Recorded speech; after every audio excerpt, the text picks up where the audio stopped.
Selamat datang di arah baru, ruang refleksi bagi mereka yang ingin hidup lebih tenang dan tegas.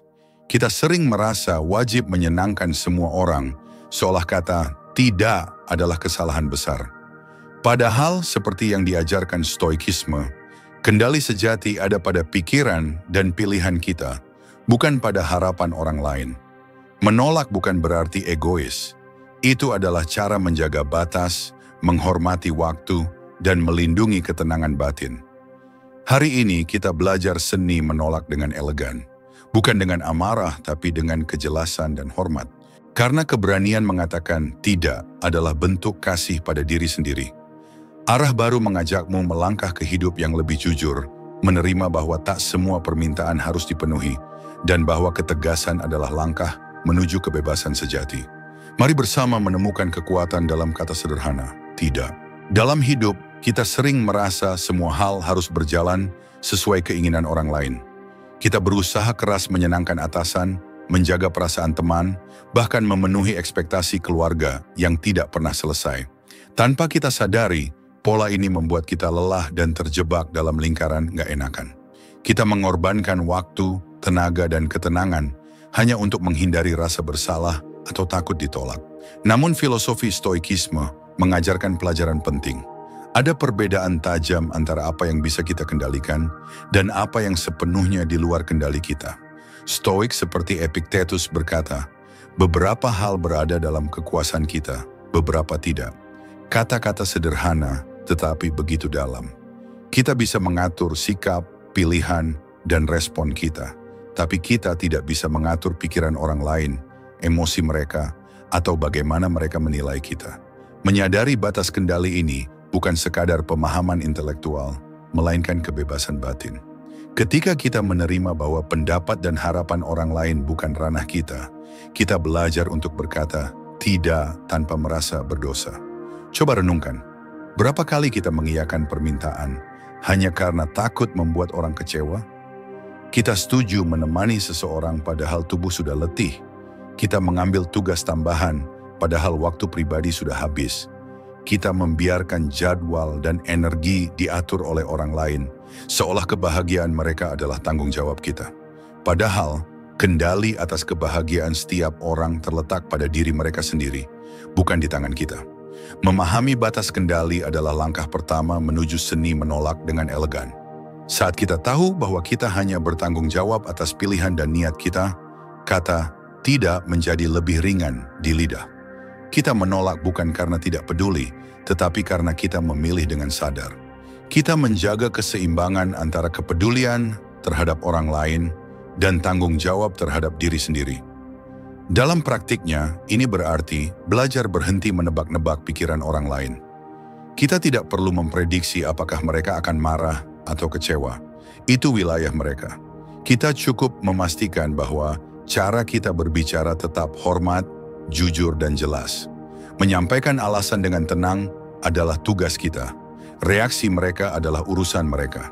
Disinilah letak keanggunan, menolak dengan ketegasan yang dilapisi empati, tanpa terbebani oleh hal-hal yang tak bisa kita kendalikan. Bayangkan kebebasan yang muncul ketika kita sungguh memahami konsep ini. Tidak lagi terjebak dalam perasaan, semua tergantung padaku. Tidak lagi merasa harus menyesuaikan langkah hanya agar orang lain bahagia. Sebaliknya, kita berdiri teguh dalam nilai-nilai kita. Kita tetap ramah, tetapi tidak menggadaikan diri sendiri. Pahami bahwa batas kendali bukan alasan untuk menjadi acuh tak acuh. Justru sebaliknya, kesadaran ini menuntun kita pada hubungan yang lebih sehat. Kita bisa hadir dengan tulus karena kita tidak terperangkap dalam kecemasan berlebih. Kita membantu ketika memang mampu, bukan karena paksaan. Kita berkata ya karena ingin, bukan karena takut. Itulah inti seni menolak secara elegan. Menolak bukan tindakan melawan, melainkan pemeliharaan diri. Dengan menyadari batas kendali, kita melindungi ruang batin dari gangguan yang tak perlu. Kita berhenti menanggung beban perasaan orang lain dan mulai hidup dengan ketenangan sejati, sebuah ketenangan yang menjadi pusat ajaran stoikisme. Maka sebelum memberi jawaban ya pada permintaan berikutnya, tarik napas sejenak. Tanyakan pada diri sendiri, apakah ini berada dalam kendaliku? Apakah aku melakukannya karena pilihan atau karena takut? Pertanyaan sederhana ini dapat menjadi pintu menuju kebebasan yang lebih besar. Sebab hidup yang tenang bukan soal memuaskan semua orang, tetapi tentang keberanian menjaga apa yang memang menjadi milik kita, pikiran, tindakan, dan keteguhan hati. Kita hidup di zaman ketika like dan komentar seolah menjadi ukuran keberhargaan diri. Sebuah foto, pendapat, atau keputusan pribadi sering terasa baru sah bila mendapat tanda setuju dari banyak orang. Tidak hanya di media sosial, tetapi juga dalam lingkaran keluarga, pekerjaan, dan pertemanan, kita kerap menakar nilai diri lewat kacamata orang lain. Akibatnya, kata tidak sulit terucap karena kita takut kehilangan cinta, penerimaan, atau sekadar citra orang baik. Padahal bila kita menilik ajaran stoikisme, nilai sejati manusia tidak pernah ditentukan oleh sorak-sorai luar. Marcus Aurelius menulis, "Jika kamu mencari ketenangan, jangan menaruh kebahagiaanmu pada hal-hal di luar kendali." Persetujuan orang lain adalah salah satu hal yang paling berada di luar kuasa kita. Kita tidak bisa memaksa mereka menyukai pilihan kita, sama seperti kita tidak bisa menahan angin untuk selalu searah. Menjadikan pandangan mereka sebagai tolok ukur berarti melepaskan kendali atas kebahagiaan kita sendiri. Bayangkan saat kita mengiyakan permintaan yang jelas-jelas menguras tenaga hanya untuk menghindari komentar, "Kok pelit sih?" atau "Kok berubah?" Kita tersenyum, tapi di dalam hati resah. Kita mengorbankan waktu istirahat demi menjaga kesan. Kita menelan pendapat sendiri agar tidak tampak berbeda. Inilah jebakan persetujuan. Kita merasa aman karena tidak menyinggung siapapun, tetapi perlahan kehilangan jati diri. Menilai diri lebih dari persetujuan orang berarti berani melihat ke dalam, bukan keluar. Nilai itu lahir dari integritas, kesesuaian antara keyakinan dan tindakan. Saat kita memutuskan sesuatu karena sejalan dengan prinsip dan tujuan hidup kita, saat kita menolak karena sadar bahwa permintaan itu melanggar batas sehat kita, itulah nilai sejati. Bukan tepuk tangan, bukan pujian, melainkan ketenangan karena kita setia pada kompas batin. Bukan berarti kita menutup telinga dari masukan. Mendengarkan kritik tetap penting, namun mendengar bukan berarti tunduk. Kita dapat menimbang saran dengan kepala dingin, tanpa menjadikannya syarat harga diri. Disinilah seni menolak secara elegan menemukan makna. Kita tidak menolak untuk melawan, melainkan untuk menjaga integritas. Kita berkata, tidak karena pilihan itu menghormati diri sendiri. Coba tanyakan pada diri, siapa yang menilai hidupku? Jika jawabannya selalu orang lain, kita akan selamanya terombang-ambing. Hari ini mereka memuji, esok mungkin mengejek. Tapi bila jawaban itu menjadi, aku sendiri, berdasarkan nilai yang kupegang, kita menemukan pondasi kokoh yang tak mudah goyah. Persetujuan orang bisa datang dan pergi, tetapi rasa hormat kepada diri sendiri akan menetap. Melatih cara pandang ini memang tidak instan. Kita terbiasa mencari pengakuan sejak kecil, dari nilai sekolah hingga penilaian atasan. Namun setiap kali kita menolak permintaan yang tidak sesuai dengan prioritas hidup, kita sedang menegaskan, harga diri tidak dijual untuk pujian. Setiap keputusan yang berpihak pada keseimbangan batin adalah latihan melepas ketergantungan pada persetujuan. Stoikisme menuntun kita pada kesadaran, apa yang benar tidak selalu populer dan apa yang populer tidak selalu benar. Maka, ketika kita berani berkata tidak demi menjaga prinsip, mungkin kita tidak disukai semua orang. Tapi ketenangan batin yang lahir dari kejujuran jauh lebih berharga daripada sorak-sorai yang cepat pudar. Nilai dirimu bukan angka, bukan jumlah pesan yang masuk, bukan jumlah orang yang memuji. Nilai dirimu adalah sejauh mana kamu setia pada nurani dan tujuan hidup yang kamu pilih. Saat kamu mengingat hal ini, kata tidak bukan lagi tanda penolakan terhadap orang lain, melainkan pengakuan akan harga diri yang tidak bisa ditawar.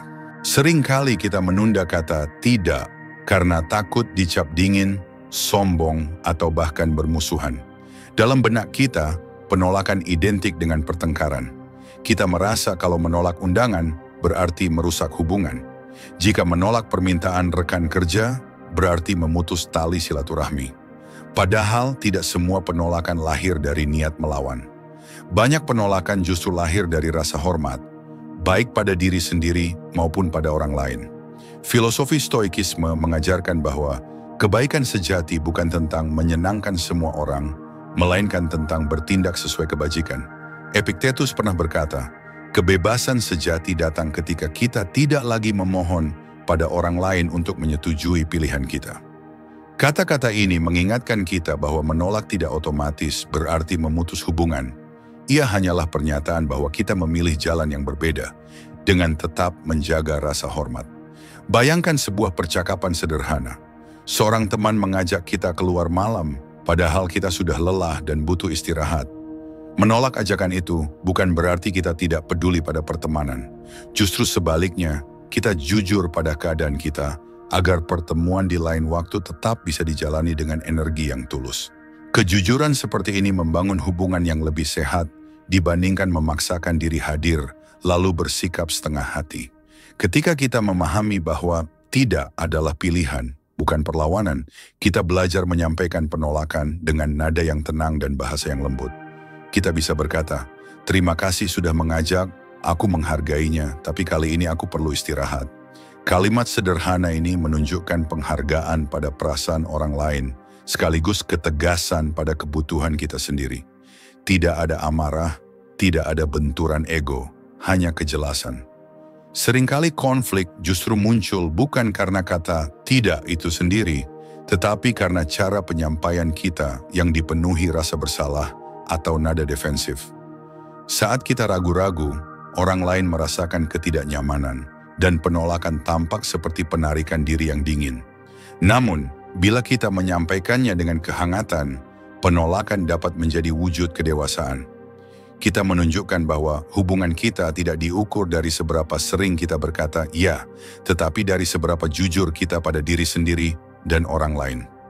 Stoikisme mengajarkan pengendalian diri sebagai kebajikan utama. Menolak dengan hormat adalah bentuk pengendalian diri. Kita tidak membiarkan rasa takut kehilangan persahabatan memaksa kita untuk melanggar batas pribadi. Kita tidak mengizinkan keinginan menyenangkan orang lain merusak keseimbangan batin. Kita memilih kata-kata dengan bijak, menimbang alasan dengan tenang, dan melepaskan hasilnya, karena kita tahu reaksi orang lain adalah di luar kendali kita. Lebih jauh, menolak dengan cara yang tepat justru menguji kualitas hubungan. Teman sejati, keluarga yang sehat, atau rekan kerja yang dewasa akan menghargai kejujuran kita. Mereka mungkin kecewa sesaat, tetapi mereka akan memahami. Hubungan yang hanya bertahan ketika kita selalu mengiyakan bukanlah hubungan yang kokoh, itu hanya transaksi sementara. Penolakan yang jujur mengungkap siapa yang benar-benar menghormati kita, apa adanya. Kata tidak yang disampaikan dengan empati juga mengajarkan pelajaran pada orang lain, bahwa setiap individu berhak menjaga ruang pribadinya. Saat kita menolak dengan penuh hormat, kita memberi contoh bahwa hubungan yang baik tidak memerlukan pengorbanan diri yang berlebihan. Kita menunjukkan bahwa batas bukanlah tembok, melainkan jembatan agar setiap orang bisa tetap utuh. Jadi, lepaskan keyakinan lama bahwa menolak berarti bermusuhan. Tidak adalah ungkapan kejujuran, bukan serangan. Itu tanda bahwa kita menghargai diri sendiri dan sekaligus menghargai hubungan yang sehat. Dengan menolak secara elegan, tenang, jelas, dan penuh rasa hormat, kita menjaga diri sekaligus merawat koneksi yang tulus. Dalam kebijaksanaan Stoik, ini adalah seni hidup, menjaga keseimbangan antara kebebasan pribadi dan kebaikan hati. Dalam seni menolak secara elegan, kata-kata hanyalah separuh cerita. Separuh lainnya tersembunyi di balik bahasa tubuh dan nada suara. Sebab cara kita menyampaikan pesan seringkali lebih kuat daripada isi pesan itu sendiri. Kita mungkin berkata tidak dengan kalimat yang sopan, tetapi jika disertai raut wajah cemas, bahu menunduk, dan suara lirih, penolakan itu kehilangan kekuatan. Orang lain menangkap keraguan kita, dan pesan yang seharusnya jelas menjadi kabur. Stoikisme menekankan pentingnya penguasaan diri, bukan hanya mengendalikan pikiran, tetapi juga ekspresi lahiriah. Marcus Aurelius menulis bahwa ketenangan batin akan memantulkan ketenangan lahir. Jika kita sungguh yakin pada keputusan kita, tubuh akan mengikuti dengan wibawa yang alami. Inilah inti latihan bahasa tubuh dan nada, menghadirkan kejelasan dan ketenangan dalam setiap penolakan. Bayangkan sebuah situasi, seseorang meminta bantuan yang sebenarnya di luar kapasitas kita. Kita ingin menolak dengan hormat. Pertama-tama perhatikan postur tubuh.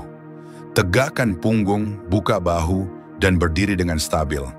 Sikap ini bukan untuk menantang, tetapi untuk menegaskan kehadiran kita. Kontak mata yang hangat, bukan tajam, menyampaikan ketulusan. Senyum tipis memberi sinyal bahwa penolakan datang dari tempat yang damai, bukan dari amarah. Selanjutnya, nada suara, nada yang terlalu tinggi atau tergesa-gesa menunjukkan kegelisahan, seolah kita sendiri tidak yakin dengan keputusan kita. Sebaliknya, nada yang tenang dan ritme bicara yang mantap menunjukkan keyakinan. Latih cara berbicara dengan jeda yang cukup agar kata-kata terasa tegas sekaligus bersahabat. Kita bisa memulai dengan ucapan terima kasih. Saya sangat menghargai tawaran ini, namun kalimat sederhana ini diiringi nada hangat, mengubah penolakan menjadi percakapan yang penuh hormat. Mengapa latihan ini penting? Karena tubuh dan suara adalah cermin pikiran. Jika kita menolak sambil menunduk, orang lain akan merasa kita masih bisa digoyahkan. Jika kita berbicara tergagap, mereka akan mengira kita menyembunyikan sesuatu. Latihan bahasa tubuh bukan untuk berpura-pura, melainkan untuk menyelaraskan pikiran dan tindakan. Ketika kita sungguh yakin bahwa menolak adalah pilihan yang sehat, bahasa tubuh akan memancarkan keyakinan itu secara alami. Latihan ini tidak harus rumit. Setiap hari kita bisa mempraktikannya dalam percakapan kecil. Misalnya, saat menolak tawaran penjual di jalan atau menolak ajakan yang tidak mendesak. Perhatikan postur, suara, dan ekspresi. Perlahan kepercayaan diri akan terbentuk dan kita tidak lagi terjebak dalam rasa canggung. Stoikisme mengajarkan bahwa ketenangan lahir dari pengendalian diri, bukan dari mengendalikan orang lain. Dengan melatih bahasa tubuh dan nada, kita sebenarnya sedang melatih pengendalian diri. Kita belajar mengatur napas ketika gugup, mengatur kata saat emosi muncul, dan menjaga ekspresi agar tetap lembut. Ini bukan topeng, melainkan disiplin batin yang tampak keluar. Dalam hubungan sosial, penolakan yang dibalut ketenangan justru membangun rasa hormat. Orang akan melihat bahwa kita tidak menolak karena marah, tetapi karena kita jelas dengan prioritas kita. Mereka mungkin tidak selalu senang, namun mereka akan menghargai ketegasan yang disampaikan dengan kelembutan. Dan ketika mereka merasa dihargai, hubungan pun tetap terjaga. Ingatlah, elegansi dalam menolak bukan hanya soal memilih kata-kata indah, tetapi tentang bagaimana kehadiran kita memberi rasa aman. Bahasa tubuh yang mantap dan nada yang tenang adalah undangan bagi orang lain untuk menerima keputusan kita tanpa merasa diserang. Disinilah seni menolak menemukan kekuatan.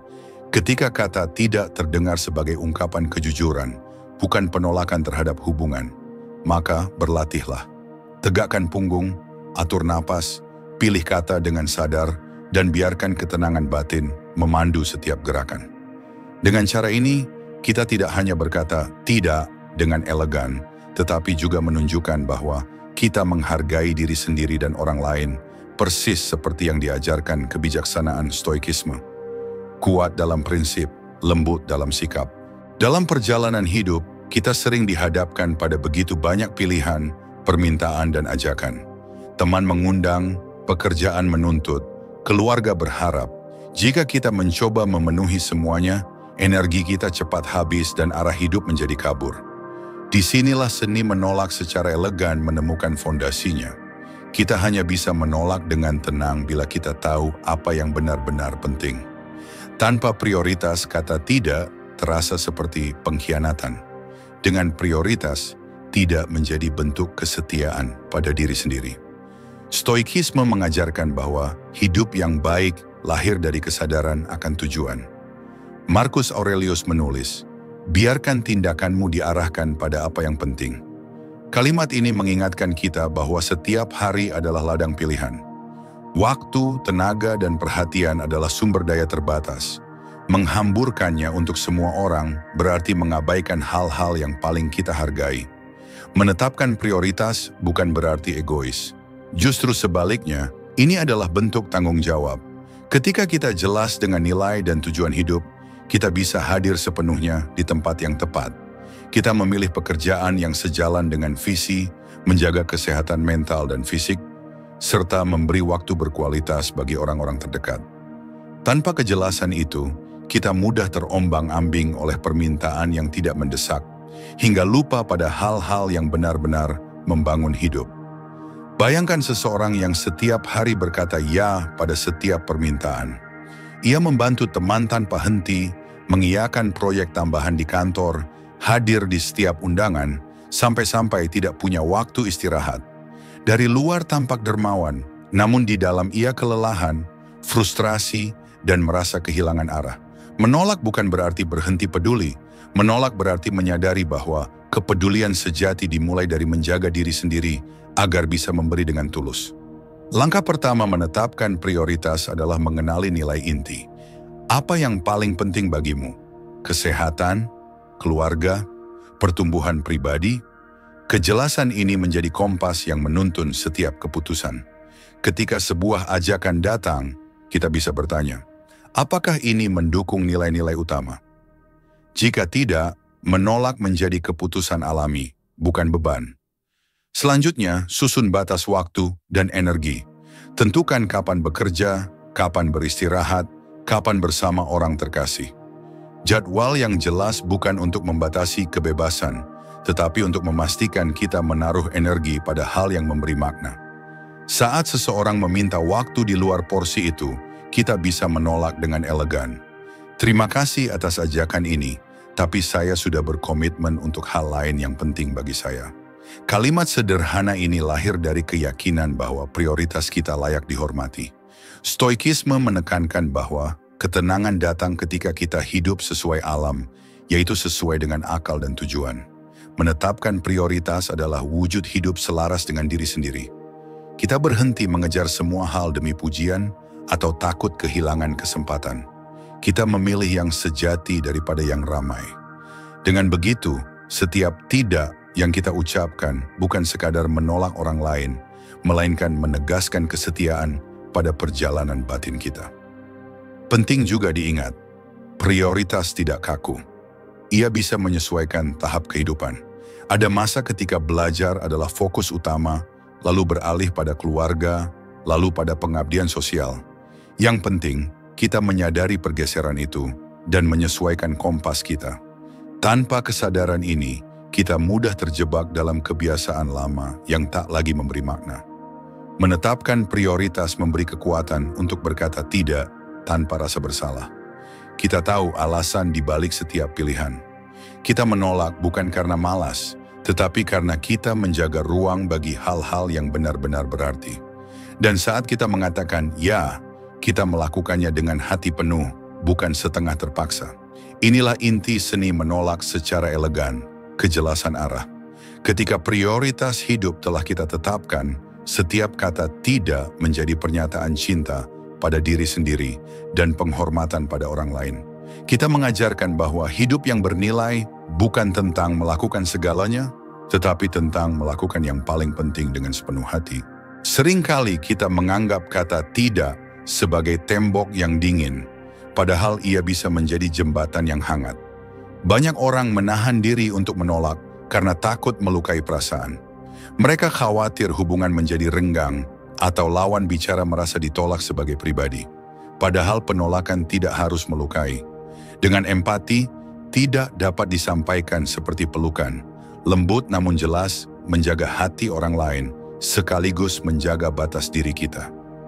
Filosofi Stoikisme mengajarkan keseimbangan antara ketegasan dan kebajikan. Epictetus menulis bahwa kita tidak dapat mengontrol reaksi orang lain, namun kita selalu bisa memilih sikap yang penuh kebajikan. Menolak dengan empati adalah wujud kebajikan itu. Kita tidak menutup pintu dengan kasar, melainkan menutupnya perlahan, sambil tetap menatap mata lawan, bicara dengan hormat. Empati dimulai dari pemahaman. Sebelum mengucapkan tidak, cobalah melihat dari sudut pandang orang lain. Apa yang mereka butuhkan? Mengapa mereka meminta bantuan? Pemahaman ini bukan untuk mengubah keputusan, tetapi untuk menyiapkan cara penyampaian.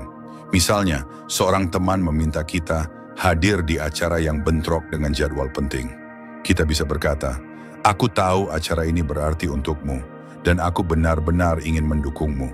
Sayangnya, aku sudah punya komitmen lain yang tak bisa ditinggalkan." Kalimat ini menunjukkan bahwa kita menghargai perasaan mereka, bahkan saat kita tidak bisa memenuhi harapan mereka. Nada suara dan bahasa tubuh pun berperan besar. Ucapkan kata-kata dengan ritme tenang, tatapan hangat, dan ekspresi tulus. Jangan tergesa-gesa atau terdengar defensif. Ketika orang merasakan ketulusan, penolakan terdengar sebagai kejujuran, bukan penolakan terhadap hubungan. Mereka mungkin tetap kecewa, tetapi mereka tahu kita tidak menolak mereka sebagai pribadi. Menolak dengan empati juga berarti mengakui kebutuhan kita sendiri tanpa menyalahkan pihak lain. Hindari kalimat yang menuding, seperti, "Itu bukan masalahku," atau "Kamu selalu minta tolong." Sebaliknya, gunakan bahasa yang fokus pada situasi kita. "Saat ini aku perlu menjaga waktu istirahatku," atau "Aku sedang mengutamakan proyek lain." Dengan begitu, kita menegaskan batas pribadi tanpa mengurangi rasa hormat. Menggunakan tidak penuh empati juga mengajarkan orang lain untuk melakukan hal yang sama. Saat kita menolak dengan kehangatan, kita memberi teladan bahwa menjaga diri dan menjaga hubungan bisa berjalan seiring. Kita mengajarkan bahwa batas bukanlah bentuk permusuhan, melainkan cara mempertahankan kejujuran dan rasa saling menghargai. Stoikisme menekankan pentingnya bertindak sesuai kebajikan, bukan emosi sesaat. Menolak dengan empati adalah latihan kebajikan. Kita memilih kata dengan bijak, menahan dorongan untuk bersikap sinis, dan memusatkan perhatian pada nilai utama, kebaikan. Kita tidak memaksakan hasil karena reaksi orang lain tetap di luar kendali kita. Namun kita tahu, kita telah melakukan bagian kita dengan hati yang jernih. Bayangkan dunia di mana setiap orang mampu menolak dengan cara ini. Hubungan akan diwarnai kejujuran tanpa rasa takut. Permintaan ditanggapi dengan respek, bukan paksaan. Setiap orang merasa aman untuk menjaga diri tanpa menyakiti orang lain. Inilah kekuatan empati. Ia merawat koneksi sambil melindungi batas pribadi. Jadi ketika waktunya berkata tidak tiba, jangan hanya fokus pada kata itu sendiri. Perhatikan cara kita menatap, nada yang kita gunakan, dan ketulusan yang kita bawa. Biarkan orang lain merasakan bahwa meski kita menolak, kita tetap peduli. Dengan begitu, tidak menjadi bukan sekadar kata, tetapi pesan kasih yang menegaskan. Aku menghargaimu, dan aku juga menghargai diriku sendiri. Dalam kebijaksanaan Stoik, inilah seni sejati, menyeimbangkan ketegasan dan kelembutan, kebebasan dan kebaikan hati. Sebab kata tidak yang penuh empati bukan hanya menjaga hubungan, tetapi juga menegaskan martabat kita sebagai manusia yang memilih dengan sadar. Setelah mengatakan tidak, seringkali yang datang bukan ketenangan, melainkan gelombang rasa bersalah. Hati terasa berat, pikiran dipenuhi pertanyaan, apakah aku egois? Apakah dia akan kecewa? Apakah aku orang jahat karena menolak? Rasa bersalah ini begitu halus namun kuat, seolah-olah menolak adalah dosa yang harus ditebus. Padahal, rasa bersalah tidak selalu mencerminkan kebenaran. Ia sering hanya pantulan kebiasaan lama dan ketakutan akan penilaian orang lain. Stoikisme mengajarkan bahwa emosi bukanlah musuh, tetapi pesan. Marcus Aurelius menulis, pikiran kita membentuk penderitaan lebih besar daripada kenyataan itu sendiri. Rasa bersalah adalah contoh nyata. Ia muncul bukan karena keputusan menolak itu salah, tetapi karena pikiran kita membesar-besarkan konsekuensi sosial yang mungkin tidak pernah terjadi. Kita membayangkan kekecewaan orang lain seolah-olah itu fakta, padahal hanya dugaan. Langkah pertama mengelola rasa bersalah adalah mengenali bahwa perasaan ini tidak otomatis menandakan kesalahan moral. Ada perbedaan antara bersalah karena melanggar nilai dan bersalah karena melanggar ekspektasi orang lain. Jika kita menolak permintaan karena menjaga kesehatan, waktu, atau prinsip, itu bukan pelanggaran nilai, itu justru penghormatan terhadap diri sendiri. Ingat, kita tidak diciptakan untuk memenuhi setiap permintaan. Kita juga perlu menyadari bahwa rasa bersalah sering berakar dari keinginan untuk disukai. Sejak kecil kita belajar bahwa menyenangkan orang lain berarti kita diterima. Maka ketika kita berkata tidak, bagian dari diri kita merasa akan kehilangan cinta atau persahabatan. Namun, hubungan yang sejati tidak diukur dari seberapa sering kita berkata iya, melainkan dari kejujuran dan rasa saling menghormati. Teman sejati mungkin kecewa, tetapi mereka akan mengerti. Untuk menenangkan rasa bersalah, tarik napas dalam dan evaluasi alasan di balik penolakan. Tanyakan, apakah keputusanku melindungi kesehatan dan nilai hidupku? Apakah aku menyampaikannya dengan hormat? Jika jawabannya ya, maka rasa bersalah itu hanya bayangan, bukan kebenaran. Bayangan yang akan pudar seiring kita berdamai dengan pilihan sendiri. Praktik refleksi harian ala Stoik dapat membantu. Tuliskan di akhir hari, keputusan apa yang kuambil, mengapa aku menolak, dan apa niatku. Melihat alasan tertulis sering menyingkap fakta bahwa penolakan kita berakar dari niat baik. Ini menenangkan hati, menegaskan bahwa kita tidak egois, hanya menjaga keseimbangan hidup.